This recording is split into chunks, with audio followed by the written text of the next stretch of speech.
Second coming of our lord Jesus Christ. ನಮ್ಮ ಕರ್ತನಾದ ಯೇಸು ಕ್ರಿಸ್ತನು ಬರುವಾಗ ಅದರ ಒಂದು ಸೂಚನೆಗಳೇನು, ಯಾವ ಯಾವ ರೀತಿಯ ಸಂಗತಿಗಳು ನಡೀತಿರ್ತವೆ, ಬಹಳಷ್ಟು ಪರಿಚಯ ಆಗಿರುವಂಥ ಒಂದು ಶೀರ್ಷಿಕೆ ಅದು. ಈ ಟೈಟಲಲ್ಲಿ ಅನೇಕ ವಿಷಯಗಳು, ಅನೇಕ ಸಂಗತಿಗಳು ತಾವು ಅನೇಕ ಸಂದರ್ಭದಲ್ಲಿ ಕೇಳಿಸ್ಕೊಂಡಿರ್ತೀರಿ. ಆದರೂ ಕೂಡ ಇಟ್ ಈಸ್ ಓನ್ಲಿ ರಿಫ್ರೆಶಿಂಗ್. ನಾವು ಯಾವಾಗಲೂ ಕೂಡ ವಾಕ್ಯವನ್ನು ಸಾರುವ ಸಂದರ್ಭದಲ್ಲಿ ಪುನಃ ಸ್ವಲ್ಪ ನೆನಪು ಮಾಡ್ಕೊಳ್ತೇವೆ, ಧ್ಯಾನಿಸ್ತೇವೆ. ಆಗ ನಮಗೆ ರೀಓರಿಯೆಂಟ್ ಆದಾಗ ಆಗುತ್ತೆ, ರಿಫ್ರೆಶ್ ಆದಾಗ ಆಗುತ್ತೆ. ಆದುದರಿಂದ ಒಂದು ವಾಕ್ಯ ಭಾಗವನ್ನು ಓದುತ್ತಾ ನನಗೆ ನಿಗದಿ ಆಗಿರುವ ಸಮಯದೊಳಗಡೆ ಮುಕ್ತಾಯ ಮಾಡುವ ಪ್ರಯತ್ನವನ್ನು ಮಾಡ್ತೇನೆ. ನಮಗಿರುವ ಈ ಪ್ರಶ್ನೆಯೇ ಶಿಷ್ಯರ ಮನಸ್ಸಿನಲ್ಲಿ ಇರುವಂಥ ಒಂದು ಪ್ರಶ್ನೆ ಆಗಿತ್ತು. ಆ ಕಾಲದಲ್ಲಿಯೇ ಶಿಷ್ಯರಿಗೆ ಅದೊಂದು ಗೊಂದಲ ಆಗಿತ್ತು, ಕೆಲವು ಪ್ರಶ್ನೆಗಳು ಅವರಲ್ಲಿದ್ದವು. ಅದಕ್ಕೋಸ್ಕರವಾಗಿ ಶಿಷ್ಯರು ಕರ್ತನಾದ ಯೇಸು ಕ್ರಿಸ್ತನನ್ನು ಪ್ರತ್ಯೇಕವಾಗಿ ಸಂಧಿಸಿ ಈ ಪ್ರಶ್ನೆಯಲ್ಲಿ ಕೇಳಿದ್ರು. ದಯಮಾಡಿ ಬನ್ನಿ, ಮತ್ತಾಯನ ಬರೆಸುವಾರ್ತೆ 24ನೇ ಅಧ್ಯಾಯ 3-4 ವಚನಗಳನ್ನು ನಾನು ಓದ್ತಾ ಇದ್ದೇನೆ. ಬಳಿಕ ಆತನು ಎಣ್ಣೆಯ ಮರಗಳ ಗುಡ್ಡದ ಮೇಲೆ ಕೂತಿದ್ದಾಗ ಶಿಷ್ಯರು ಆತನ ಬಳಿಗೆ ಪ್ರತ್ಯೇಕವಾಗಿ ಬಂದು, ಅದು ಯಾವಾಗ ಆಗುವುದು? ನೀನು ಪ್ರತ್ಯಕ್ಷವಾಗುವುದಕ್ಕೂ ಯುಗದ ಸಮಾಪ್ತಿಗೂ ಸೂಚನೆ ಏನು? ನಮಗೆ ಹೇಳು ಅಂತ 2 ಪ್ರಶ್ನೆಗಳನ್ನು ಕೇಳ್ತಾರೆ. ಪ್ರಶ್ನೆಗಳು ಆ ಶಿಷ್ಯರು ಕರ್ತನಾದ ಯೇಸು ಕ್ರಿಸ್ತನನ್ನು ಯಾವಾಗ ಕೇಳಿದರು ಅಂದರೆ, ಆತನ ಬಳಿಗೆ ಪ್ರತ್ಯೇಕವಾಗಿ ಬಂದು. ಕೆಲವರಿಗೆ ಪ್ರತ್ಯೇಕವಾಗಿ ಬಂದು ಕೇಳುವಾಗ ಅವರಲ್ಲಿ ಒಂದು ಉತ್ಕಟ ಸ್ಥಿತಿ ಇರುತ್ತದೆ, ಅವ್ರಿಗೊಂದು ತೀವ್ರವಾದ ಮನಸ್ಸಿನಲ್ಲಿ ಕಾಡುವಂಥ ಒಂದು ಪ್ರಶ್ನೆ ತರ ಇರ್ತದೆ. ಅದಕ್ಕೆ ರಾತ್ರಿ ವೇಳೆಯಲ್ಲಿ ಬಂದಿದ್ದ ನಿಕೋದೇಮನು, ಯೋಹಾನ ಸುವಾರ್ತೆ 3ನೇ ಅಧ್ಯಾಯದಲ್ಲಿ ನಾವು ಕಾಣ್ತೇವೆ. ಆತನಿಗೊಂದು ಪ್ರಶ್ನೆ ಇತ್ತು. ಸೊ ಹಾಗಾಗಿ ಕರ್ತನಾದ ಯೇಸು ಕ್ರಿಸ್ತನ ಕಾಲದಲ್ಲಿಯೂ ಕೂಡ ಪ್ರಶ್ನೆಗಳು ಇರುವವರು ಕರ್ತನಾದ ಯೇಸು ಕ್ರಿಸ್ತನನ್ನ ಸಂಧಿಸ್ತಿದ್ರು. ಶಿಷ್ಯರು ಹಾಗೆ ಸಂಧಿಸಿ ಅವರು ಕೇಳಿದರು, ಸಮಯ ಕೇಳಿದರು. ಅದು ಯಾವಾಗ ಆಗುವುದು? ನಿನ್ನ ಪ್ರತ್ಯಕ್ಷತೆ ಆಗುವುದಕ್ಕೆ ಯುಗದ ಸಮಾಪ್ತಿಗೂ ಸೂಚನೆ ಏನು ಎಂಬುದಾಗಿ ಹೇಳಿದರು. ನಮ್ಮಲ್ಲಿ ಏನು ಈ ಪ್ರಶ್ನೆ ಇದೆಯೋ ಅದೇ ರೀತಿ ಅವರಲ್ಲಿ ಕೂಡ ಪ್ರಶ್ನೆ ಇದೆ. ನಮ್ಮ ಕರ್ತನಾದ ಯೇಸು ಕ್ರಿಸ್ತನ ಪುನರಾಗಮನದ 2 ಮೆಟ್ಟಿಲುಗಳು ತಮ್ಮೆಲ್ಲರಿಗೂ ಕೂಡ ಗೊತ್ತಿದೆ. ರಹಸ್ಯವಾಗಿ ಆತನು ಬರುವಾಗ, ಮಧ್ಯಾಕಾಶದಲ್ಲಿ ಬರುವಾಗ ಸಭೆ ಎತ್ತಲ್ಪಡುವಂತಹದಕ್ಕೋಸ್ಕರವಾಗಿ, ಮತ್ತು ನಾವು ನೋಡುವ ಕರ್ತನ ಅಂತ ಯೇಸು ಕ್ರಿಸ್ತನು ಭೂಲೋಕದ ಎಲ್ಲಾ ಜನರು ನೋಡುವರು, ಎದೆ ಪಡ್ಕೊಳ್ಳುವರು. ಆ 2ನೆಯ ಆ ಮೆಟ್ಟಿಲಲ್ಲಿ ಆತನು ಬರುವುದನ್ನು ಕಾಣ್ತೀವಿ. ಈ ಶಿಷ್ಯರಿಗೆ ಆ ಒಂದು ಪ್ರಶ್ನೆ ಇರುವಾಗ ಕೇಳಿದಾಗ ಸ್ವಾಮಿಯ ಪ್ರತ್ಯುತ್ತರ ಏನು ಗೊತ್ತೇ? ದಯಮಾಡಿ 4ನೇ ವಚನದ ಕೊನೆ ಭಾಗ ನಾನು ಓದ್ತೇನೆ. ನಮಗೆ ಹೇಳು ಅನ್ನಲು ಯೇಸು ಅವರಿಗೆ ಉತ್ತರವಾಗಿ ಹೇಳಿದ್ದೇನೆಂದರೆ, ಯಾರಾದರೂ ನಿಮ್ಮನ್ನು ಮೋಸಗೊಳಿಸಾರು ನೋಡಿಕೊಳ್ಳಿರಿ. ಏನದು ಪ್ರಶ್ನೆಗೆ ಉತ್ತರ ಹಾಗೆ ಕರೆಕ್ಟ್ ಇದೆಯಾ ಅನ್ಸಲ್ಲ. ಇವರು ಕೇಳಿದ್ದು ಸಮಯ, when are you coming again? ನಿಮ್ಮ ಪ್ರತ್ಯಕ್ಷತ when is going to happen? ನೀವು ಬರುವುದು ಯಾವಾಗ ಅಂತ ಪ್ರಶ್ನೆ ಕೇಳಿದ್ರೆ, ಮೋಸ ಹೋಗ್ಬೇಡ್ರಿ ಅಂದ್ರೆ ಹೇಗೆ? ಆದರೆ ಅದರ ಉದ್ದೇಶ, ನಮ್ಮ ಕರ್ತನಾದ ಯೇಸು ಕ್ರಿಸ್ತನು ಒಂದು ಬಹಳ ಪ್ರಮುಖವಾದಂಥ ಸಂಗತಿಯನ್ನು ಹೇಳ್ತಿದ್ದಾಗ, ಒಂದು ಅದೃಶ್ಯವಾದ ಸಂಗತಿಯನ್ನು ಹೇಳ್ತಿದ್ದಾಗ, ಒಂದು ಪರಲೋಕದ ಸಂಗತಿಗಳನ್ನು ಹೇಳುತ್ತಿರುವಾಗ ಈ ಶಿಷ್ಯರು ಇಹಲೋಕದ ಸಂಗತಿಗಳನ್ನೇ ಹೇಳ್ತಾ ಇದ್ರು. ಅವರ ದೃಷ್ಟಿ ಯೆರೂಸಲೇಮ್ ದೇವಾಲಯದ ಮೇಲಿತ್ತು. ಅದಕ್ಕೆ ಮೇಲಿನ ವಚನದಲ್ಲಿ ನಾವು ಕಾಣ್ತೇವೆ, ಪ್ರಿಯರೇ, let us understand the conversation between the Lord Jesus Christ and the disciples. ಕರ್ತನಾದ ಯೇಸು ಕ್ರಿಸ್ತನ ಜೊತೆಯಲ್ಲಿ ಶಿಷ್ಯರ ಸಂಭಾಷಣೆಯನ್ನು ಅರ್ಥ ಮಾಡಿಕೊಳ್ಳೋಣ. ಆ ಮೊದಲನೇ ವಚನ ನೋಡುವಾಗ, ಆಮೇಲೆ ಯೇಸು ದೇವಾಲಯದಿಂದ ಹೊರಟು ಹೋಗುತ್ತಿರಲು ಆತನ ಶಿಷ್ಯರು ಆತನಿಗೆ ದೇವಾಲಯದ ಕಟ್ಟಡಗಳನ್ನು ತೋರಿಸುವುದಕ್ಕೆ ಹತ್ತಿರಕ್ಕೆ ಬಂದರು. ದೇವಾಲಯದ ಕಟ್ಟಡ ನೋಡಿ, ಎಷ್ಟು ಅದ್ಭುತವಾಗಿದೆ, ಎಷ್ಟು ದೊಡ್ಡ ಚರ್ಚು, ಎಷ್ಟು ದೊಡ್ಡ ಜನರು, ಎಷ್ಟೆಲ್ಲಾ ಸೇರಿ ಬರ್ತಾರೆ.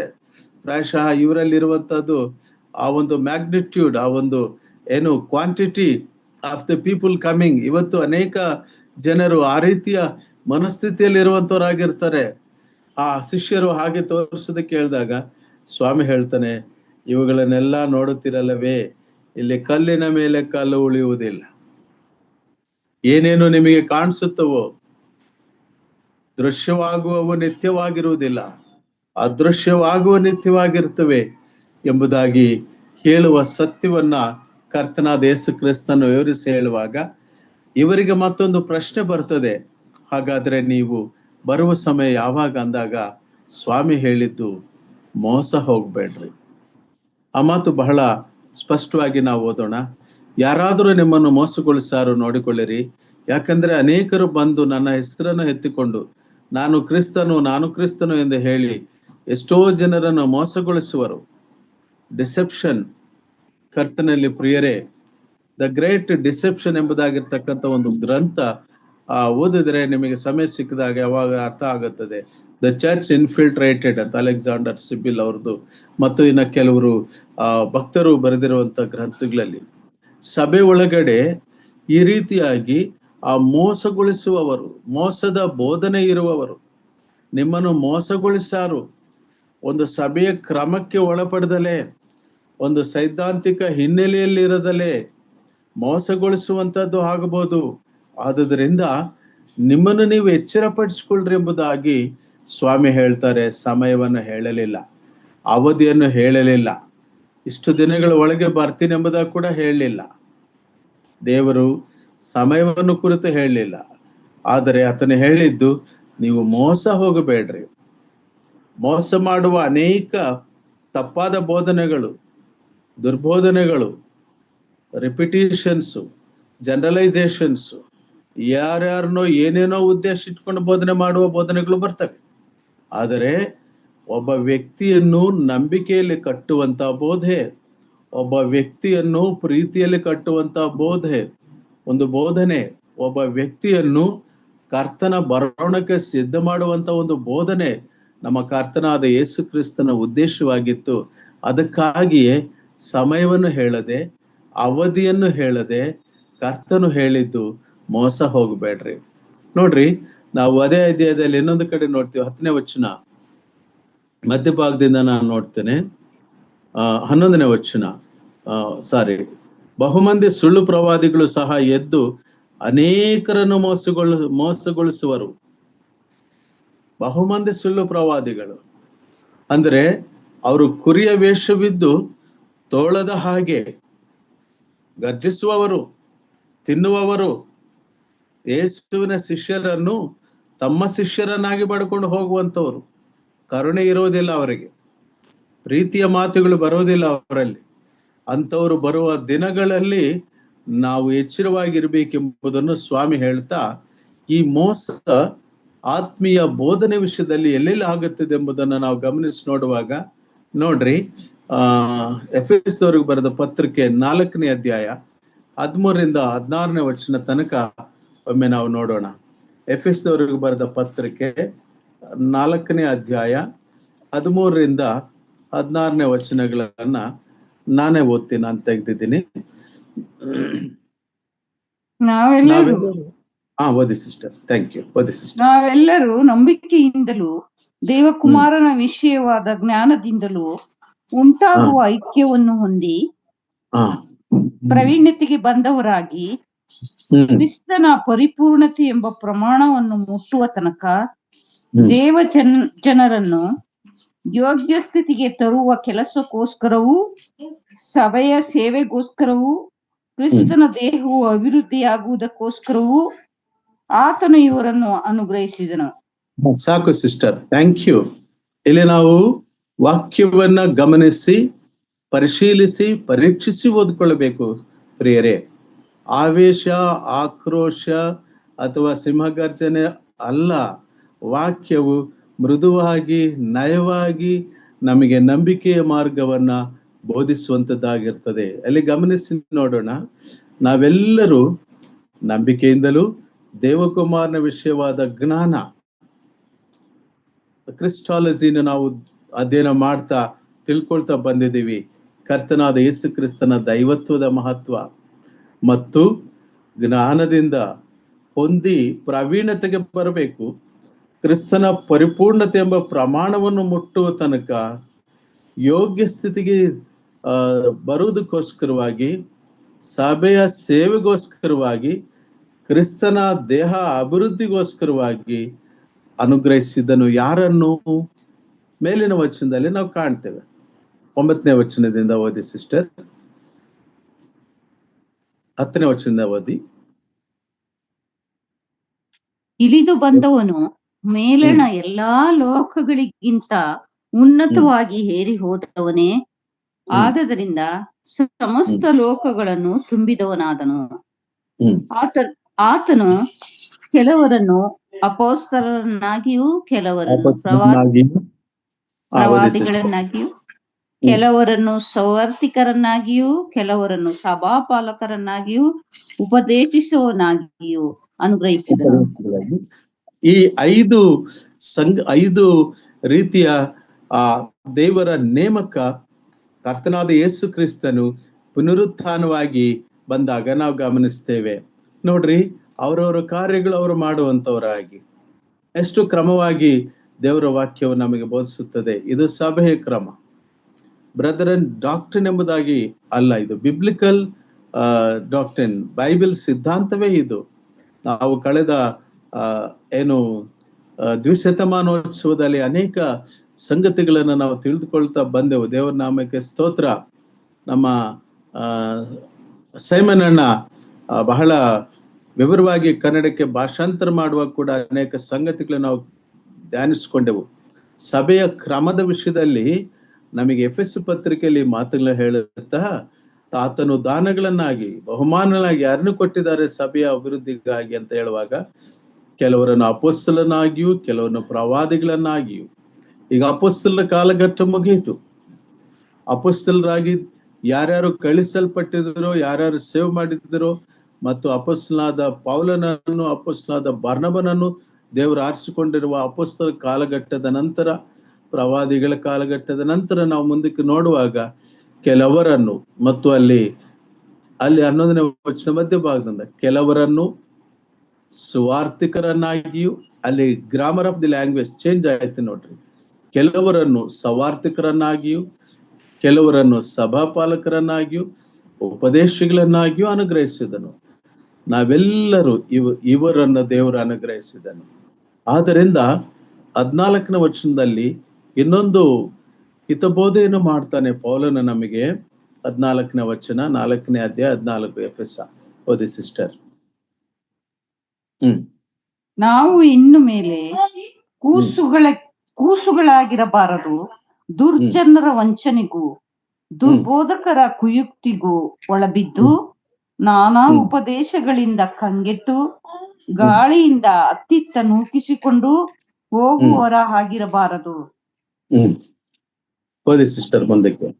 ಪ್ರೀತಿಯಿಂದ ಸತ್ಯವನ್ನ ಅನುಸರಿಸುತ್ತಾ ಬೆಳೆದು ಎಲ್ಲಾ ವಿಷಯಗಳಲ್ಲಿಯೂ ಕ್ರಿಸ್ತನ ಐಕ್ಯವನ್ನು ಹೊಂದುತ್ತಾ ಬರಬೇಕು.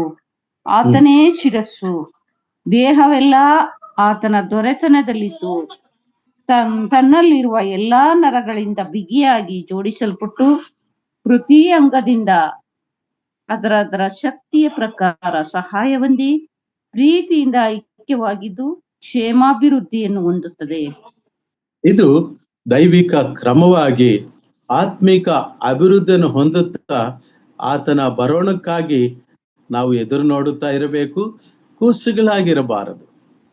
ಯಾರಾದರೂ ಏನಾದರೂ ಹೇಳಿದ್ರು ಕೂಡ ನಾವು ಸ್ವಾಮಿ ಈ ಇನ್ನೊಂದು 100 ವರ್ಷದೊಳಗೆ ಬಂದ್ಬಿಡ್ತಾರೆ, ನಾನು ಖಂಡಿತವಾಗಿ ಹೇಳ್ತೀನಿ ಎಂಬುದಾಗಿ ಹೇಳಿದಾಗ ನಾವು ಅದನ್ನು ನಂಬಬಾರದು. ನಾವು ಯೇಸು ಸ್ವಾಮಿ ಮಾತುಗಳನ್ನೇ ನಂಬಬೇಕು. ನೋಡ್ರಿ, ನಾನು ಇನ್ನೊಂದು ಮಾತು ತಮ್ಮೊಂದಿಗೆ ಹಂಚಿಕೊಳ್ಳಿಕ್ಕೆ ಇಷ್ಟಪಡ್ತೇನೆ. ಮತ್ತಾಯನ ಬರೆಸುವಾರ್ಥ 24ನೇ ಅಧ್ಯಾಯ ನಾವಲ್ಲಿ ಗಮನಿಸುವಾಗ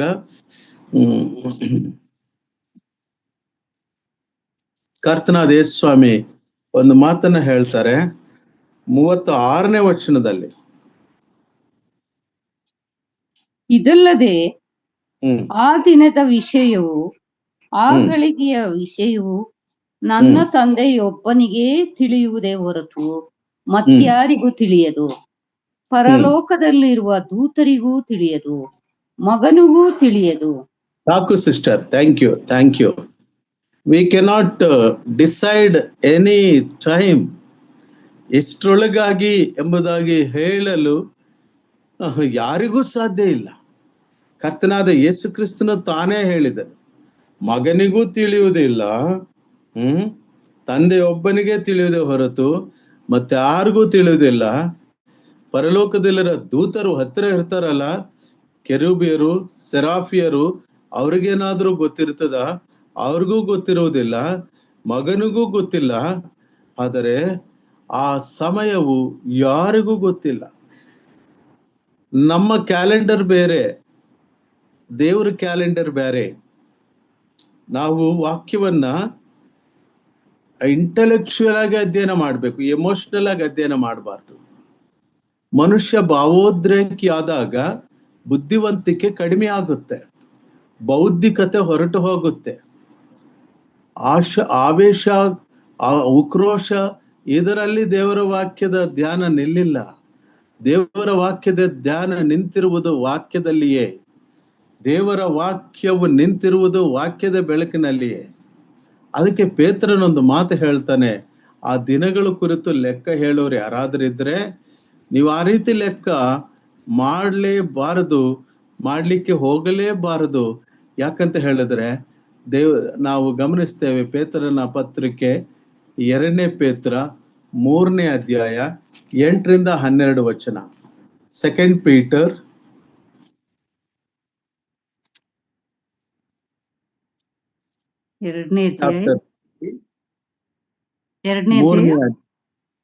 2ನೇ ಪೇತ್ರ 3ನೇ ಅಧ್ಯಾಯ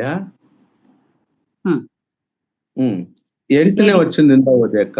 8. ಪ್ರಿಯರೇ, ಕರ್ತನ ಎಣಿಕೆಯಲ್ಲಿ ಒಂದು ದಿನವು 1000 ವರ್ಷಗಳಂತೆಯೂ 1000 ವರ್ಷಗಳು ಒಂದು ದಿನದಂತೆಯೂ ಅವೆ ಎಂಬುದನ್ನು ಮಾತ್ರ ಮರೆಯಬೇಡ್ರಿ. ಅಬ್ಬಾ, ಎಷ್ಟು ಸ್ಪಷ್ಟವಾಗಿ ಅಪೊಸ್ತಲ ಹೇಳ್ತಾನೆ. ಯು ಡೋಂಟ್ ಫರ್ಗೆಟ್, ಮರಿಬೇಡ್ರಿ ನೀವು.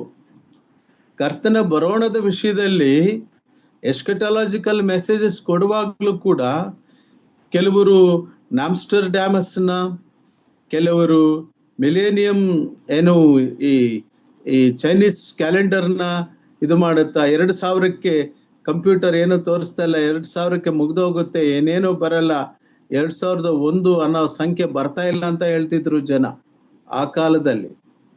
ಕರ್ತನಲ್ಲಿ ಪ್ರಿಯರೇ, ಊಹಾಪೋಹಗಳಲ್ಲಿ, ಆವೇಶ ಉಕ್ರೋಶದಲ್ಲಿ ಕರ್ತನ ಬರೋಣದ ಕುರಿತು ಹೇಳುವುದಾದರೆ ಅದು ತಪ್ಪದ ಬೋಧನೆ ಆಗಿರ್ತದೆ, ಒಂದು ಫ್ಲೋನಲ್ಲಿ ಬರುವಂಥದ್ದು.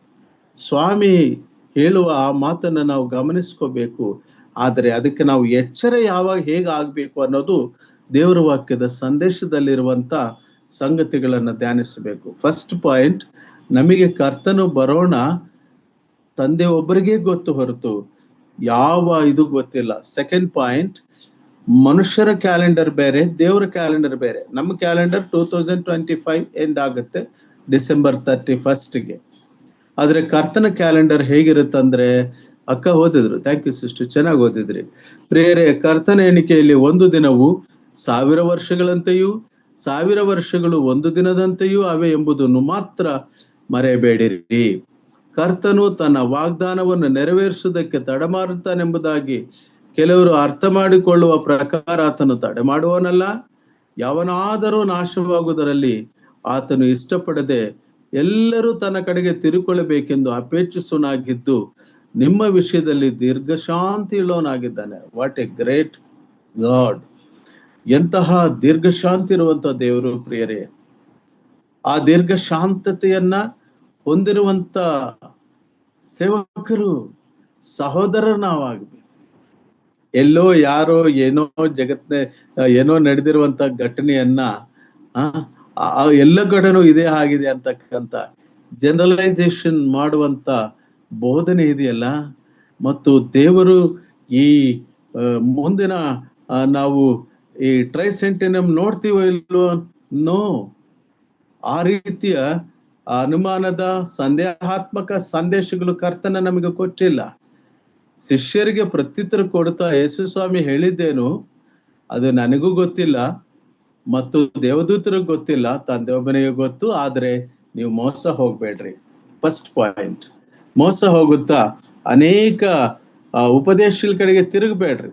ಇವತ್ತು ನಮ್ಮ ಪಂಕ್ತಿಯಲ್ಲಿಲ್ಲದೆ ಬೇರೆ ಸಿದ್ಧಾಂತದಲ್ಲಿರುವ, ನಾನು ಯಾರನ್ನು ವಿಮರ್ಶಿಸಕ್ಕೆ ಹೋಗುದಿಲ್ಲ.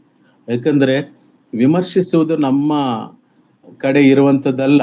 ನಮ್ಮನ್ನು ನಾವು ನಂಬಿಕೆಯಲ್ಲಿ ಬಲಪಡಿಸಿಕೊಳ್ಳಬೇಕು, ಸ್ಥಿರವಾಗಬೇಕು. ಆದರೆ ಕೆಲವರ ಒಂದು ಆ ಮಾತುಗಳು ಆ ರೀತಿಯಾಗಿ ಪ್ರೇರೇಪಿಸ್ತಾ ಇರ್ತವೆ. ಅವರಲ್ಲಿ ಹೋದ್ರೆ ನಮಗೆ ಅವ್ರ ಪ್ರಾರ್ಥನೆಗೆ ದೇವರು ಪ್ರತ್ಯುತ್ತರ ಕೊಡ್ತಾರೆ, ನಮಗೆ ಶಾಂತಿ ಆಗತ್ತೆ, ನಮಗೆ ಸ್ವಸ್ಥತೆ ಆಗತ್ತೆ. ಈ ದೇಹ ಸ್ವಸ್ಥತೆ ಆದ್ರೆ ಏನೋ ಆಗದಿದ್ರೆ ಸ್ವಸ್ಥತೆ ಮಾಡ್ತಾರೆ ದೇವರು. ಆರೋಗ್ಯದಾಯಕನಾದ ಯೆಹೋವನು ನಾನೇ ಎಂಬುದಾಗಿ ದೇವರು ಹೇಳಿದ್ದಾನೆ. ಆದರೆ ಅಲ್ಲಿಗೆ ಹೋದ್ರೆ ಮಾತ್ರ ಕ್ರಿಸ್ತನಿಲ್ಲ. ನಾನು ಹೈದರಾಬಾದಿಗೆ ಬಂದಾಗ ನನ್ನ ಮಗ ನಿನ್ನೆ ಒಂದು ಮಾತು ಹೇಳಿದ ನನಗೆ. ಆತ ಹೊರಗಡೆ ಕರ್ಕೊಂಡು ಹೋಗಿದ್ದ ತಿಂಡಿ ತಿನ್ನೋದಕ್ಕೆ. ಆಗ ಆತ ನನಗೆ ಹೇಳಿದ, ಡ್ಯಾಡಿ ಕುಕ್ಕಟ್ಪಲ್ಲಿ ಹತ್ರ ಬಂದಿದ್ದೀವಿ ಅಂತ. ಆವಾಗ ನಮ್ಮ ಮಿಸ್ಸಸ್ ಹೇಳಿದ್ರು, ಇಲ್ಲಿನೇ ಅನ್ಸುತ್ತೆ ಕಲ್ವರಿ ಟೆಂಪಲ್ ಸತೀಶ್ ಕುಮಾರ್ ಅವ್ರದ್ದಿರೋದು, ಸುಮಾರು ಲಕ್ಷಗಟ್ಟಲೆ ಜನ ಸೇರ್ತಾರೆ. ನನ್ನ ಮಗ ಕೇಳ್ದ, Babu Prasad, daddy Calvary temple ನೋಡೋಣ, ಹೋಗೋಣ ಅಂತ. ನಾನು ಅವನಿಗೊಂದು ಪ್ರಶ್ನೆ ಕೇಳಿದೆ, ಬಾಬು ಅಲ್ಲಿ ಯೇಸು ಕ್ರಿಸ್ತನಿದ್ದಾನ? Is Jesus Christ there? No. ನಮ್ಮ ಕ್ರಮ ಏನು? ನಮ್ಮ ಕ್ರಮದಲ್ಲೇ ನಮ್ಮನ್ನು ಕರೆದಾಗ ನಮ್ಮ ದೈವ ಸನ್ನಿಧಿ, ನಮ್ಮ ಆರಾಧನೆಯು, ನಮ್ಮ ಸ್ತೋತ್ರ, ನಮ್ಮ ಸಭೆಯ ಕ್ರಮದಲ್ಲಿರುವ ಕಡೆಗೆ ಹೋಗಿ ಸೇರಿದಾಗಲೇ ನಮಗೆ ಆತ್ಮ ಸ್ವಾತಂತ್ರ್ಯ ಇರೋದು. ಅವಶ್ಯಕತೆ ಇಲ್ಲ yes we have come for dinner, ತಗೊಳ್ಳೋಣ, ಮನೆಗೆ ಬರೋಣ.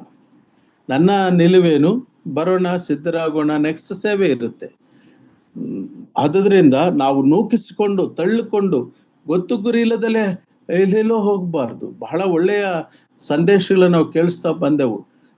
ಜಾನ್ ಫಿಲಿಪ್ ಬ್ರದರ್ ಆಗ್ಲಿ ಮತ್ತು TG ಬೆನ್ನಿ ಅವರಾಗ್ಲಿ, ಸಭೆಯ ಕ್ರಮ 4 ಜನರಿಂದ ಪ್ರಾರಂಭವಾಗಿ ಡಬ್ಲಿನ್ನಲ್ಲಿ ಇಷ್ಟು ವಿಸ್ತಾರವಾಗಿ, ಕೆಲವರು ಕೊಳ್ಳೇಗಾಲದಿಂದ ಸೇವೆಯನ್ನು ಪ್ರಾರಂಭ ಮಾಡಿ ಅವರು ಹೊರಟು ಹೋಗುವಾಗ ಆ ಒಂದು ಏನು ಪಾರ್ಥಿವ ಶರೀರವನ್ನ ಅದನ್ನು ಸಮುದ್ರದಲ್ಲೇ ಖನನ ಮಾಡಿದ್ರು. ವಾಟ್ ಎ ಗ್ರೇಟ್ ಕಮಿಟ್ಮೆಂಟ್ ಪ್ರಿಯರೇ.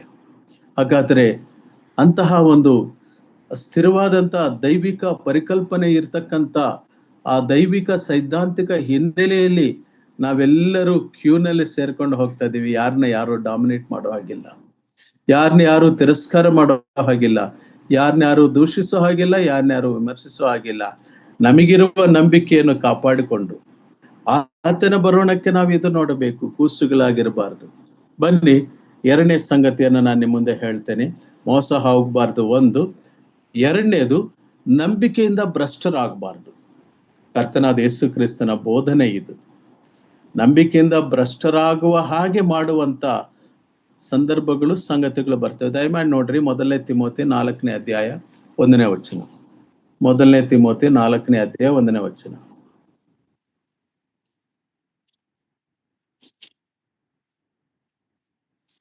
ಮೊದಲನೇ ತಿಮೋಥಿ 4ನೇ ಅಧ್ಯಾಯ 1ನೇ ವಚನ.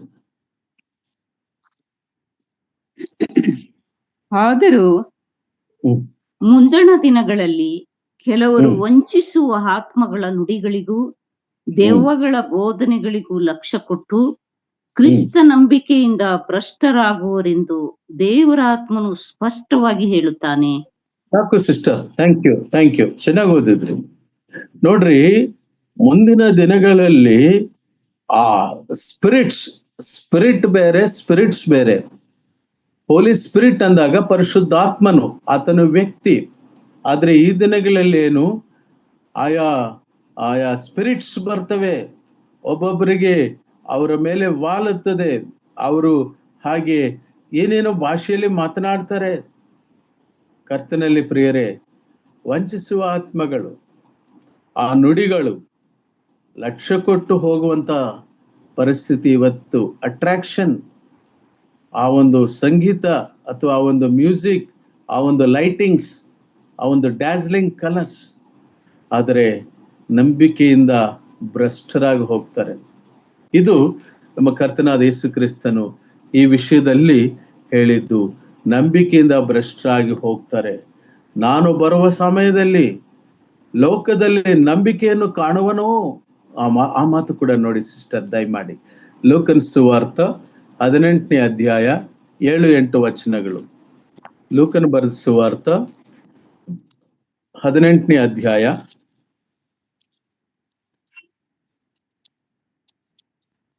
ಲೂಕನ್ ಬರೆದ ಸುವಾರ್ತ 18ನೇ ಅಧ್ಯಾಯ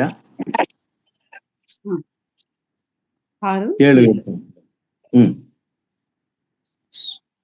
ಸ್ವಾಮಿಯು ಈ ಸಾಮ್ಯವನ್ನು ಹೇಳಿದ ಮೇಲೆ ಅನ್ಯಾಯಕಾರನಾದ ಈ ನ್ಯಾಯಾಧಿಪತಿ ಅಂದುಕೊಂಡದ್ದನ್ನು ಆಲೋಚಿಸಿಕೊಳ್ಳಿರಿ.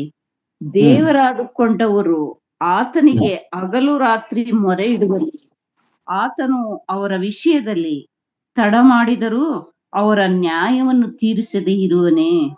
ಅವರಿಗೆ ಬೇಗ ನ್ಯಾಯ ತೀರಿಸುವೆನೆಂದು ನಿಮಗೆ ಹೇಳುತ್ತೇನೆ. ಹೀಗಿದ್ದರೂ ಮನುಷ್ಯ ಕುಮಾರನು ಬಂದಾಗ ಭೂಮಿಯ ಮೇಲೆ ನಂಬಿಕೆಯನ್ನು ಕಾಣುವನೋ ಅಂತನು. ಪ್ರಶ್ನೆ ಸಾಕು ಸಿಸ್ಟರ್, ಥ್ಯಾಂಕ್ ಯು. ಕರ್ತನಾದ ಯೇಸು ಕ್ರಿಸ್ತನು ಪ್ರಶ್ನೆ ಹಾಕಿರುವ ಶಿಷ್ಯರಿಗೆ ತಾನು ಮತ್ತೊಂದು ಪ್ರಶ್ನೆ ಹಾಕುತ್ತಾ, ನಿಮ್ಮ ನಂಬಿಕೆಯನ್ನು ಕಾಪಾಡಿಕೊಳ್ಳಿರಿ. ಪ್ರಿಯರೇ, ಇದು ನಮಗೆ ಬಹಳ ಮುಖ್ಯವಾದ ಬೋಧನೆ ಆಗಬೇಕು. ನಮ್ಮ ಸ್ಥಿರ ನಂಬಿಕೆ ಹೇಗಿರಬೇಕು ನೋಡ್ರಿ. ಇಬ್ರಿಯದವರಿಗೆ ಬರೆದ ಪತ್ರಿಕೆ 11ನೇ ಅಧ್ಯಾಯ 8-10 ವಚನಗಳೆಲ್ಲ ನಾವು ನೋಡುವಾಗ ನಾವು ಗಮನಿಸಿ ನೋಡ್ತೇವೆ, ಹೇಗೆ ಅಬ್ರಹಾಮನು ಪರಿಶೋಧಿತನಾಗ್ತಾನೆ. ಸಮಯ ಇಲ್ಲದರ ಪ್ರಯುಕ್ತ ನಾನು ಮುಂದಕ್ಕೆ ಹೋಗ್ತೇನೆ. ಒಂದು ವೇಳೆ ನಿಮಗೆ ಯಾವಾಗಲಾದರೂ ಸಮಯ ಸಿಕ್ಕಿದಾಗ ಆ ಮಾತುಗಳನ್ನ, ಆ ರೆಫರೆನ್ಸ್ಗಳನ್ನ ಬರೆದುಕೊಂಡು ನೀವು ಪ್ರಾಯಶಃ ಓದಬಹುದು. ನಂಬಿಕಸ್ಥರ ವಿಷಯದಲ್ಲೇ ಬರೆದಿರುವಂತ ಆ ಸಂಗತಿಗಳದು. 8ನೇ ವಚನ 11:8, ಇಬ್ರಿಯ 11:8 ನಾನು ಓದ್ತೇನೆ. ನಂಬಿಕೆಯಿಂದಲೇ ಅಬ್ರಹಾಮನು ಕರೆಯಲ್ಪಟ್ಟ ಕೂಡಲೇ ಕರೆದಾತನ ಮಾತನ್ನು ಕೇಳಿ ತಾನು ಬಾಧ್ಯವಾಗಿ ಹೊಂದಬೇಕಾಗಿದ್ದ ಸ್ಥಳಕ್ಕೆ ಹೊರಟು ಹೋದನು. ತಾನು ಹೋಗಬೇಕಾದ ಸ್ಥಳವು ಯಾವುದೆಂದು ತಿಳಿಯದೆ ಹೊರಟನು. ನಂಬಿಕೆಯಿಂದಲೇ ಅವನು ವಾಗ್ದತ್ತ ದೇಶಕ್ಕೆ ಬಂದಾಗ ಅಲ್ಲಿ ಅನ್ಯ ದೇಶದಲ್ಲಿ ಇದ್ದವನಂತೆ ಡೇರೆಗಳಲ್ಲಿ ಇದ್ದುಕೊಂಡು ಪ್ರವಾಸಿಯಾಗಿ ಬದುಕಿದನು. ಅದೇ ವಾಗ್ದಾನಕ್ಕೆ ಸಹಬಾಧ್ಯರಾಗಿದ್ದ ಇಸಾಕು ಯಾಕೋಬನು ಅವನಂತೆಯೇ ಡೇರೆಗಳಲ್ಲಿ ವಾಸಿಸಿದರು. 10ನೇ ವಚನ ಬಹಳ ಮುಖ್ಯ. ಅವರೆಲ್ಲರೂ ಕೂಡ ಪ್ರವಾಸಿಗಳಂತೆ ವಾಸಿಸಿದರು, ಡೇರೆಗಳಲ್ಲಿ ಪ್ರಯಾಣ ಮಾಡಿದರು. ಯಾಕಂದರೆ ಶಾಶ್ವತವಾದ ಅಸ್ಥಿವಾರಗಳುಳ್ಳಂತ ಒಂದು ಪಟ್ಟಣ ಇದೆ, ಅದನ್ನು ಎದುರು ನೋಡ್ಬೇಕು. That was the goal, that was the aim. ಇವರ ಗುರಿ ಅವರಾಗಿತ್ತು. ನಾವು ಯಾವಾಗ್ಲೂ ಕೂಡ ಗಾಡ್ಸ್ ಕಾನ್ಸೆಪ್ಟ್, ದೇವರ ದೃಷ್ಟಿಕೋನ ಏನು, ದೇವರ ಸಭೆಯನ್ನು ನೋಡುವ ದೃಷ್ಟಿಕೋನ ಏನು, ದೇವರೊಬ್ಬ ವಿಶ್ವಾಸಿಯನ್ನು ನೋಡುವ ದೃಷ್ಟಿಕೋನ ಏನು, ಆತನ ಆ ಬೋಧನೆ ಹೇಗಿದೆ ಕರ್ತನಲ್ಲಿ. ಪ್ರಿಯರೇ, ಆ ನಂಬಿಕೆ, ಅಬ್ರಹಾಮನು ದೇವರನ್ನು ನಂಬಿದನು. ಆ ನಂಬಿಕೆಯು ಆತನ ಲೆಕ್ಕಕ್ಕೆ ಹಾಕಲ್ಪಟ್ಟது. ಈ ಟ್ರಸ್ಟೆಡ್ ಗಾಡ್. ಎಷ್ಟರ ಮಟ್ಟಿಗೆ ಅಂದ್ರೆ ತನ್ನ ಮಗನನ್ನ ದೇವರಿಗೆ ಅರ್ಪಣೆ ಮಾಡುವಷ್ಟು ನಂಬಿದನು. ಆ ನಂಬಿಕೆಯನ್ನು ನಾನು ಕಾಣುವನೋ. ಮನುಷ್ಯ ಕುಮಾರನು ಬರುವಾಗ ನಾವು ನಂಬಿಕಸ್ತಿಕೆ ಮುಖ್ಯ. ಕರ್ತನಲ್ಲಿ ಪ್ರಿಯರೇ, ಯಾವುದೇ ಚಲಿಸುವ ಸಂಗತಿ ಆಗಬಹುದು, ಹೆತ್ತ ಮಕ್ಕಳೇ ದೂರ ಆಗ್ಬೋದು, ಅಥವಾ ನಾವು ಸ್ವಾಮಿಯನ್ನು ನಂಬಿಕೊಂಡಿದ್ದಕ್ಕೆ ತಂದೆ ತಾಯರೇ ನಮ್ಮನ್ನು ಬಹಿಷ್ಕಾರ ಮಾಡ್ಬೋದು. ಹೈಂದವ ಹಿನ್ನೆಲೆಯಿಂದ ಬಂದವ ನನಗೊಂದು ಸಂಡೇ ಸ್ಕೂಲ್ ಗೊತ್ತಿಲ್ಲ, ಅಥವಾ ನನಗೊಂದು ಪ್ರಾಪರ್ ಕೋಚಿಂಗ್ ಟೀಚಿಂಗ್ ಇರಲಿಲ್ಲ. 30 ವರ್ಷ ಈ ಲೋಕದ ಪಾಪದ ಬದುಕಿದ ನನಗೆ ದೇವರು ಈ ಸತ್ಯವೇದನ್ನು ಕೈಯಲ್ಲಿ ಕೊಟ್ಟು ದೇವರ ಮಾತುಗಳನ್ನು ಅನುಗ್ರಹಿಸಿದ. ಪ್ರಿಯರೇ, ದೇವರ ನಾಮಕ್ಕೆ ನಾನು ಸ್ತೋತ್ರ ಸಲ್ಲಿಸ್ತೇನೆ. ಆತನು ನಮಗೆ ಉತ್ತಮ ಬೋಧಕನು, ಆತನ ನಮಗೆ ಒಳ್ಳೆಯ ಕುರುಬನು, ಆತನ ನಮಗೆ ಮಹಾಯಾಜಕನು. ಎಲ್ಲದಕ್ಕಿಂತ ಮೇಲಾಗಿ ಆತನ ನಮಗೆ ಪರಲೋಕದಲ್ಲಿದ್ದು ಆತ ನಮ್ಮ ಪಕ್ಷದಲ್ಲಿ ನಿರಂತರವಾಗಿ ಆತನು ವಿಜ್ಞಾಪನೆ ಮಾಡುವ ವಿಜ್ಞಾಪನಕರ್ತನು. ಕರ್ತನಲ್ಲಿ ಪ್ರಿಯರೇ, ಇದು 3ನೇ ಸಂಗತಿ ನಾವು ಗಮನಿಸ್ತಿದ್ದೇವೆ. 4ನೇದಾಗಿ ನಾವು ನೋಡುವಾಗ, ಕರ್ತನಾದ ಯೇಸು ಕ್ರಿಸ್ತನು ಬರುವಾಗ ನಾವು ಆತನ ಮಹಿಮೆ ಎದುರಿನಲ್ಲಿ ನಿಲ್ಲಬೇಕಾದರೆ ನಾವು ವಿಜ್ಞಾಪನ ಪ್ರಾರ್ಥನೆಯನ್ನು ಮಾಡುತ್ತಾ ಇರಬೇಕು, ನಿರಂತರ ಪ್ರಾರ್ಥನೆಯನ್ನು ಮಾಡ್ತಾ ಇರಬೇಕು. ದಯಮಾಡಿ ನೋಡ್ರಿ, ಲೂಕನ ಬರೆದ ಸುವಾರ್ತೆ 21ನೇ ಅಧ್ಯಾಯ 35-36 ವಚನಗಳು. ಲೂಕನ ಬರೆಸುವಾರ್ಥ 21ನೇ ಅಧ್ಯಾಯ, ನಾನೇ ಓದ್ತೀನಿ. 36 ಮಧ್ಯಭಾಗದಿಂದ, ಇವೆಲ್ಲವುಗಳಿಂದಲೂ ತಪ್ಪಿಸಿಕೊಳ್ಳುವುದಕ್ಕೆ ಮನುಷ್ಯ ಕುಮಾರನ ಮುಂದೆ ನಿಂತುಕೊಳ್ಳುವುದಕ್ಕೂ ನೀವು ಪೂರ್ಣ ಶಕ್ತರಾಗುವಂತೆ ಎಲ್ಲಾ ಕಾಲದಲ್ಲಿಯೂ ದೇವರಿಗೆ ವಿಜ್ಞಾಪನೆ ಮಾಡಿಕೊಳ್ಳುತ್ತಾ ಎಚ್ಚರವಾಗಿರಿ. ಒಂದು ಭಾಷಾಂತರದಲ್ಲಿ ವಿಜ್ಞಾಪನೆ ಪ್ರಾರ್ಥನೆ ಮಾಡುತ್ತೆ ಎಂಬುದಾಗಿದೆ. ಇಂಟರ್ಸೆಸರಿ ಪ್ರೇಯರ್. ವಿಜ್ಞಾಪನ ಪ್ರಾರ್ಥನೆ ಅಂದ್ರೆ ಏನು? ಪ್ರಾರ್ಥನೆ ಅಂದ್ರೆ ಈಗ ನಾವು ನಮ್ಮ ಹೃದಯದಿಂದ ದೇವರಿಗೆ ಪ್ರಾರ್ಥಿಸುವುದು. ಒಬ್ಬ ಭಕ್ತನ ಹೇಳ್ತಾನೆ, ಪ್ರಾರ್ಥನೆ ಅಂದ್ರೆ ನಾವೇನೋ ಮೆಟೀರಿಯಲಿಸ್ಟಿಕ್ ಬೆನಿಫಿಟ್ಸ್, ನಮ್ಮ ದೈಹಿಕ ಅಗತ್ಯತೆಗಳನ್ನು, ನಮ್ಮ ಶಾರೀರಿಕ ಅಗತ್ಯತೆಗಳನ್ನು ಪಡ್ಕೊಳ್ಳೋದಲ್ಲ. ಅದು ಹೇಗೂ ಕೊಡೋ ಹಾಗೆ ಕೊಟ್ಟೆ ಕೊಡ್ತಾನೆ ದೇವರು. DA ಬರ್ಬೇಕಾದ್ರೂ ಬಂದೇ ಬರ್ತದೆ, ಪೆನ್ಷನ್ ರೈಸ್ ಆಗ್ಬೇಕಾದ್ರೂ ಅದೇ ಆಗತ್ತೆ, ದೇವ್ರು ಕೊಟ್ಟೆ ಕೊಡ್ತಾನೆ. ಆದರೆ ನಾವು ಆತನ ನೀತಿಯನ್ನು, ರಾಜ್ಯವನ್ನು ಮೊದಲು ಹುಡುಕಬೇಕು. ಅದರ ಜೊತೆಗೆ ಆತ ನಮ್ಮ ಎಲ್ಲವನ್ನು ಕೂಡ ಆತನು ಕೊಡೋನಾಗಿರ್ತಾನೆ ಪ್ರಿಯರೇ. ಆದ್ರೆ ನಾವು ಏನು ಪ್ರಾರ್ಥನೆ ಮಾಡುವಾಗ ಏನಾಗುತ್ತದಂದ್ರೆ, ನಾವೇನೂ ಪಡ್ಕೊಳ್ಳದಿದ್ದರೂ ನಮ್ಮಲ್ಲಿರುವಂತಹ ನಕಾರಾತ್ಮಕ ಗುಣಗಳು ಮಾಯವಾಗ್ತವಂತೆ, ನಾಶವಾಗ್ತವಂತೆ. ಕೋಪ, ಸಿಟ್ಟು, ದೂಷಣೆ, ಇನ್ನೊಬ್ಬರ ಮೇಲೆ ಕಸಿವಿಸಿ, ಕರಕರಿ, ಇವೆಲ್ಲ ಈ ನೆಗೆಟಿವ್ ಕ್ವಾಲಿಟೀಸ್. ಗಲಾತಿ ಪತ್ರಿಕೆಯನ್ನು ಕುರಿತು ಪ್ರವೀಣ್ ಬ್ರದರ್ ತಗೊಂಡು ಬರ್ತಾ ಇದ್ದಾರೆ, ನಾವೆಲ್ಲ ಕಾಣ್ತೇವೆ.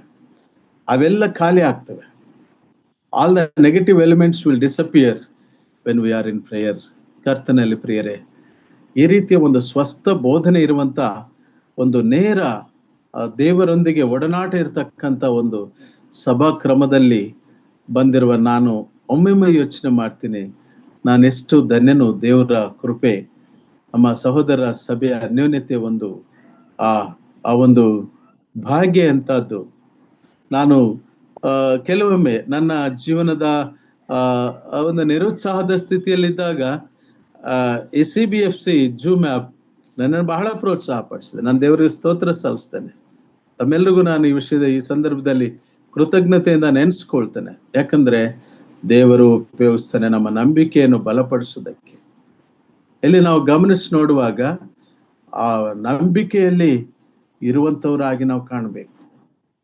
ಅದನ್ನೇ ಪೇತ್ರನು ಪತ್ರಿಕೆಯಲ್ಲಿ ನಾವು ಕಾಣ್ತೇವೆ. ಮತ್ತು ಅದೇ ಸಂಗತಿಗಳನ್ನು ತಿಮೋತಿಗೆ ಬರುತ್ತಾ ಪೌಲನು ಆ ಮಾತನ್ನ ಹೇಳ್ತಾನೆ. ನಾವು ಮುಂದಕ್ಕೆ ಹೋಗೋಣ. ಇನ್ನೊಂದು ಅಂಶ, ಕೊನೆಯ ಅಂಶ, ಮೋಸ ಹೋಗ್ಬಾರ್ದು. ಕಾಲದ ಕ್ಯಾಲೆಂಡರ್ನ ಕೌಂಟ್ ಮಾಡ್ಲಿಕ್ಕೆ ಹೋಗ್ಬಾರ್ದು. ಎರಡನೇದು, ಮೋಸ ಹೋಗ್ಬಾರ್ದು. ಮೋಸ ಹೋಗಿ ಅತ್ತಿತ್ತ ಬೇರೆ ಬೇರೆ ಬೋಧನೆಗಳಿಗೆ ಸಿಲುಕಿಕೊಂಡು ಹೋಗಬಾರ್ದು. ಮತ್ತು ನಂಬಿಕೆಯಲ್ಲಿ ಸ್ಥಿರವಾಗಿರಬೇಕು. ವಿಶ್ವಾಸ ಭ್ರಷ್ಟತೆ ಆಗುತ್ತದೆ ದೆವ್ವಗಳ ಬೋಧನೆಗೂ ಮತ್ತು ಇನ್ನೇನೋ ಸಂಗತಿಗಳಿಗೆ. ಕೆಲವರಿಗೆ ದೆವ್ವಗಳು ಬಿಡಿಸೋದೇ ಫುಲ್ ಟೈಮ್ ಜಾಬ್. ಕರ್ತನಾದ ಯೇಸು ಸ್ವಾಮಿ ಹೇಳ್ತಾನೆ, ಆತನ ನಂಬಿದವರೇ ಅವ್ನ ನಡುಗುತ್ತವೆ ವಾಕ್ಯ ಇರುವ. ಕರ್ತನಲ್ಲಿ ಪ್ರಿಯರೇ, ಹಾಗಾಗಬಾರದು. ಮತ್ತು ನಾವು ನೋಡುವಾಗ ಕೊನೆಯದಾಗಿ, ಪ್ರೀತಿಯು ತಣ್ಣಗಾಗಿ ಹೋಗುವ ದಿನಗಳಲ್ಲಿದ್ದೇವೆ. ವಾಕ್ಯದ ರೆಫರೆನ್ಸ್ ನೋಡೋಣ. ಮತ್ತಾಯನ ಬರೆಸುವಾರ್ಥ 24ನೇ ಅಧ್ಯಾಯ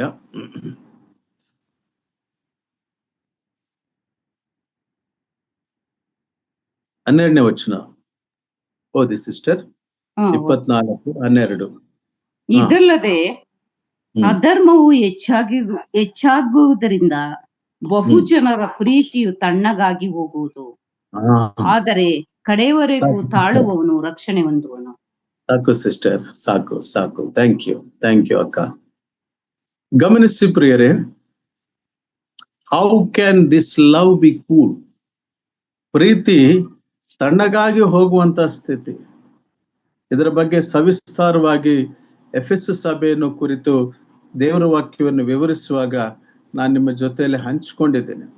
ಎಫೆಸ್ ಸಭೆಯ ಕುರಿತು ಹೇಳುವಾಗ ಕರ್ತನಾದ ಯೇಸು ಕ್ರಿಸ್ತನು ಮಾಡಿರುವಂತಹ ಒಂದು ಆಪಾದನೆ, ಪ್ರಕಟಣೆ ಗ್ರಂಥ 2ನೇ ಅಧ್ಯಾಯ 4ನೇ ವಚನದಲ್ಲಿ, ಮೊದಲು ನಿನಗಿರುವಂತಹ ಪ್ರೀತಿಯನ್ನು ನೀನು ಬಿಟ್ಟು ಬಿಟ್ಟಿದ್ದೆ ಎಂಬುದನ್ನಾಗಿ ನಿನ್ನ ಮೇಲೆ ನಾನು ತಪ್ಪಿ ಹೋರಿಸಬೇಕಾಗುತ್ತದೆ. ಆ ತಪ್ಪು ಹೋರಿಸಬೇಕಾಗುತ್ತದೆ ಎಂಬುದಾಗಿ ದೇವರ ವಾಕ್ಯದಲ್ಲ ಕಾಣ್ತೇವೆ. ಆದುದರಿಂದ ಅದಕ್ಕೊಂದು ಪರ್ಯವಸಾನವನ್ನು ಕೊಡ್ತಾನೆ. ನೀನು ಎಲ್ಲಿಂದ ಬಿದ್ದೀಯೋ ನೀನು ಅಲ್ಲಿಂದಲೇ ಎದ್ದು ಪುನಃ ನೀನು ಹಿಂದೆ ಮಾಡುತ್ತಿರುವಂತಹ ಕ್ರಿಯೆಗಳನ್ನು ಮಾಡು. That's a calling to be lovable. ಪ್ರೀತಿಯಿಂದ, ದೈವಿಕ ಪ್ರೀತಿಯಿಂದ, ಆತ್ಮಿಕ ಪ್ರೀತಿಯಿಂದ ಕಟ್ಟಲ್ಪಡದ ಹೋದ್ರೆ ಆ ಸಭೆಯ ದೀಪಸ್ತಂಭವನ್ನ ನಾನು ತೆಗೆದು ಹಾಕ್ತೇನೆ. ಇವರೆಲ್ಲ ತೆಗೆದು ಹಾಕ್ತೇವೆ, ಬಹಿಷ್ಕಾರ ಆಗ್ತೀವಿ ಅಂತ ಇವ್ರಂದ್ರೆ, ಈ ಕೆಲವು ರಾಜಕೀಯ ಪಕ್ಷಗಳವರು ಹಂಗೆ ಮಾತಾಡ್ತಾರೆ, ನಾಲ್ಗೆ ಕತ್ತರಿಸ್ಬೇಕು, ಕೈ ಕತ್ತರಿಸ್ಬೇಕು. ಇವ್ರು ಯಾರು? ಸಭೆಯನ್ನು ಕಟ್ಟುವವನು ಕರ್ತನು, ಭ್ರಷ್ಟತೆಯನ್ನು ನಿರ್ಮೂಲ ಮಾಡುವವನು ಕರ್ತನು. ದೇವರ ವಾಕ್ಯ ಹೇಳುತ್ತೆ, ನಿಮ್ಮಲ್ಲಿ ಪವಿತ್ರಾತ್ಮನ ಆಗಲೇ ಐಕ್ಯತೆಯನ್ನು ಉಂಟು ಮಾಡಿದ್ದಾನೆ, ಆ ಐಕ್ಯತೆಯನ್ನು ಕಾಪಾಡಿಕೊಳ್ಳಿರಿ. ಅಂದರೆ ಇವರು ದ್ವೇಷಿಸಿರಿ, ದೂರ ಸರಿರಿ. What is the preaching here? ಕರ್ತನಾದ ಯೇಸು ಕ್ರಿಸ್ತನ ಬರೋಣಕ್ಕೆ ನಾವು ಯಾವ ಸಭೆಯನ್ನು ಸಿದ್ಧ ಮಾಡ್ತಾ ಇದೀವಿ, ವಿಶ್ವಾಸಿಗಳನ್ನ ಹೇಗೆ ಸಿದ್ಧ ಮಾಡ್ತಾ ಇದೀವಿ? ಕರ್ತನಲ್ಲಿ ಪ್ರಿಯರೇ, ಒಂದು ಸಂಗತಿಯನ್ನು ನಿಮ್ಮೊಂದಿಗೆ ಹಂಚಿಕೊಳ್ತೇನೆ, ಇಷ್ಟಪಡ್ತೇನೆ. ಪ್ರೀತಿ ಅಂದ್ರೆ ತಂದೆಯ ಪ್ರೀತಿಯಿಂದ ಸಭೆಯನ್ನು ಕಟ್ಟಲ್ಪಡಬೇಕು. ಬಿಬ್ಲಿಕಲ್ ಎಲ್ಡರ್ಶಿಪ್ ಅನ್ನೋದು ಒಂದು ದೊಡ್ಡ ಸಬ್ಜೆಕ್ಟ್. ಆ ತಂದೆಯ ಪ್ರೀತಿಯಿಂದ ಕಟ್ಟಲ್ಪಡುವ ಆ ಪ್ಯಾಸ್ಟರಲ್ ಎಲ್ಡರ್ಶಿಪ್, ಆ ಶೆಪರ್ಡ್ ಎಲ್ಡರ್ಶಿಪ್, ಆ ಒಂದು ಡೆಮಾನ್ಸ್ಟ್ರೇಟಿವ್ ಎಲ್ಡರ್ಶಿಪ್. ಕರ್ತನಲ್ಲಿ ಪ್ರಿಯರೇ, ಒಂದು ಆತ್ಮಗೆ ಹೋಗಿ ಸುವಾರ್ತೆ ಸಾರಿ ಆ ಕುಟುಂಬದವರ ಜೊತೆಯಲ್ಲಿದ್ದು, ಒಂದು ವೇಳೆ ಅವರ ಕಷ್ಟ ನಷ್ಟಗಳಲ್ಲಿ ಭಾಗಿಯಾಗಿ, ಒಂದು ವೇಳೆ ಅವರ ಕುಟುಂಬಸ್ಥರಿಗೆ ಇನ್ನೂ ಸುವಾರ್ತೆಯನ್ನು ಹೇಳಿ ಅವರೊಂದಿಗೆ ಇದ್ದು, ಆ ಹಳ್ಳಿ ಕುಗ್ರಾಮದಲ್ಲಿ ತಿಗಣಿಗಳಿದ್ರೆ ಅವುಗಳಿಂದ ಕಚ್ಚಿಸ್ಕೊಂಡು ಒಂದು ಆತ್ಮ ಮಾನಸಾಂತರಕ್ಕೆ ತಂದು ಕಟ್ಟುವವರಿಗೆ ಆತ್ಮದ ಮೌಲ್ಯ ಗೊತ್ತಾಗುತ್ತದೆ ಹೊರತು, ಎಲ್ಲೋ ivory tower, sitting in the ivory tower, ಎಲ್ಲೋ ಒಂದು ಕಡೆ ಕೂತ್ಕೊಂಡು ಈ ವಾಕ್ಯಗಳನ್ನ ಕಲ್ಲುಗಳ ತರ ಎಸಿತಾ ಇದ್ರೆ ಆ ಗಾಜಿನ ಪುಡಿ ಅವರಿಗೆ ತಗಲುತ್ತೆ. ಕರ್ತನಲ್ಲಿ ಪ್ರಿಯರೇ, ಹೋಗಬೇಕು. ಸ್ವಾಮಿ ಹೇಳಿರುವಂತ ಆಜ್ಞೆಯನ್ನು ನೀವು ಹೊರಟು ಹೋಗಿ, ನೀವು ಅವರಿಗೆ ಸುವಾರ್ತೆಯನ್ನು ಸಾರಿರಿ, ಅದು ನಿಮಗೆ ಧನ್ಯತೆ ಎಂಬುದಾಗಿ ಹೇಳಿದನು ಕರ್ತನಾದ ಯೇಸು ಕ್ರಿಸ್ತನು. ಆದರೆ ನೀವು BMW ಕಾರ್ ಹೊಂದಿದರೆ ನೀವು ಧನ್ಯರು, ನಿಮಗೆ ತುಂಬಾ ಅದ್ಭುತವಾದಂತ ಒಂದು ವಾಹನಗಳಿದ್ರೆ ನೀವು ಧನ್ಯರು, ಅಥವಾ ನೀವು ಹೀಗೆ ಅಭಿವೃದ್ಧಿ ಆದರೆ, ಮೆಟೀರಿಯಲಿಸ್ಟಿಕ್ ಫೈನಾನ್ಷಿಯಲ್ ಡೆವಲಪ್ಮೆಂಟ್ ಆದ್ರೆ ಧನ್ಯರು. ಹೇಳಿಲ್ಲ. ಕರ್ತನಲ್ಲಿ ಪ್ರಿಯರೇ, ತಗ್ಗಿಸಿಕೊಳ್ಳಬೇಕು. Humility, humbleness, true confession. ತಪ್ಪಿ ಹೋದ್ರ ಪ್ರಾರ್ಥನೆ ಮಾಡ್ಕೊಳ್ಳಿ. ನಮ್ಗೆ ದೇವರು ಕೊಟ್ಟಿರೋ ಆತ್ಮೀಯ ಆಯುಧಗಳವೆ. ತಪ್ಪುಗಳು ಆಗ್ತವೆ, ಕುಟುಂಬದಲ್ಲಿ ತಪ್ಪುಗಳು ಆಗ್ತವೆ, ಮಕ್ಕಳುಗಳು ತಪ್ಪು ಮಾಡ್ತಾರೆ. ಗಾಡ್ಸ್ ಫಾರ್ಮುಲಾ ಏನು? ಕಮ್ ಬ್ಯಾಕ್, ತಿದ್ದುಕೊಳ್ಳಿ, ಪಶ್ಚಾತ್ತಾಪ ಪಡಿ, ಹ್ಯುಮಿಲಿಟಿ, ಬೇಡಿಕೊಳ್ಳಿ, ರಿಯಲೈಸೇಷನ್, ತಂದೆಯ ಪ್ರೀತಿ. ನೋಡ್ರಿ, ಲೋಕನ ಸುವಾರ್ತ 15ನೇ ಅಧ್ಯಾಯ 1-2 ವಚನಗಳನ್ನು ನೋಡಿಕೊಂಡು ನಾವು ಮುಕ್ತಾಯ ಮಾಡಿಕೊಳ್ಳೋಣ. ಲೋಕನ ಬರೆದ ಸುವಾರ್ತ 15ನೇ ಅಧ್ಯಾಯ 20ನೇ ವಚನ ನಾನು ಓದ್ತೇನೆ. ಅವನು ಇನ್ನೂ ದೂರದಲ್ಲಿರುವಾಗ ಅವನ ತಂದೆಯು ಅವನನ್ನು ಕಂಡು ಕನಿಕರಪಟ್ಟು ಓಡಿ ಬಂದು ಅವನ ಕೊರಳನ್ನು ಅಪ್ಪಿಕೊಂಡು ಅವನಿಗೆ ಬಹಳವಾಗಿ ಮುದ್ದಿಟ್ಟನು.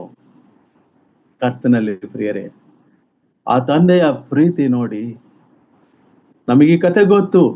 ಅವನು ಹಂದಿಯ ಸಾಕುವಂತ ಆ ಪಿಗ್ಸ್ ಪೌಲ್ಟ್ರಿನಲ್ಲಿ ಇದ್ದಂಥವನು. ಅಲ್ಲಿಂದ ಅವನು ನೆನಪು ಮಾಡ್ಕೊಳ್ತಾನೆ, ಅಯ್ಯೋ ನನ್ನ ತಂದೆ ಎಂತ ಒಂದು ಮನೆ.